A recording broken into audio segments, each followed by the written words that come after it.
ወንዶች ስለ ሴት ልጅ በደንብ ማወቅ ያለባቸው ወይም ልትረዱት የሚገባው ነገር ከምታደርግላት ነገሮች በላይ እንዲሰማት ለምታደርገው ስሜት ትልቅ ቦታ ትሰጣለች።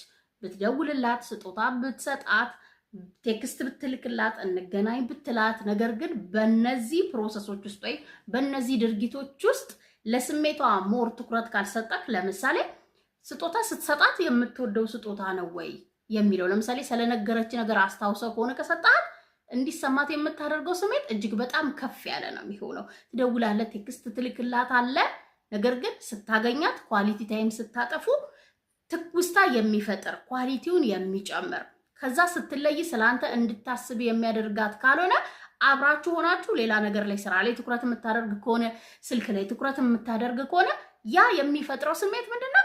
አብረሃት ሁን እንጂ ከልብህ እንዳልሆነ ይነግራታል። እሷ እያንዳንዱ የምትከታተለው ነገር የምታደርገውን ነገር እንዳይመስል በምታደርጋቸው ነገሮች ውስጥ እንዲሰማት በምታደርገውን ስሜት ርቀቷን መጠበቅ ትችላለች። በጣም ሀብታም ወንዶች እጅግ በጣም ብዙ ብር አለኝ የፈለኳትን ሴት አገኛለሁ የሚሉ ወንዶች በዘበኛቸው ነው ሚስቶቻቸውን የሚቀቡት ወይም በጣም በሰፈር ውስጥ ቁጭ ብሎ በሚውል ልጅ ጊዜውና ፍቅሩን፣ እንክብካቤውን፣ ትኩረቱን በሰጣት ወንድ።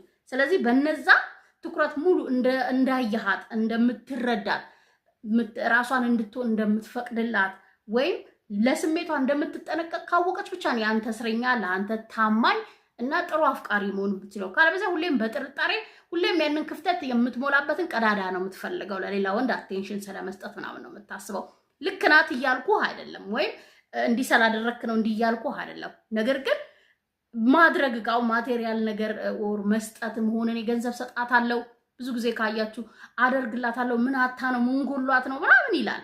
ነገር ግን ምን እየተሰማት እንደሆነ ምን አይነት ውሎ እንዳላት አዳምጧት ምናምን የማያውቅ ባለቤት ያላት ሴት ብዙ ጊዜ ምንም ትዳሯ መጨረሻው ምናምን የማያምር ነው የሚሆነው። ስለዚህ ለምታደርጋቸው ነገሮች የሚፈጥሩት ስሜት ላይ ምን ያህል ነው ርቀት ወይም የምታደርግላት ነገር ስሜት አይፈጥርም አይደለም። ነገር ግን ስታደርግላት ከልብ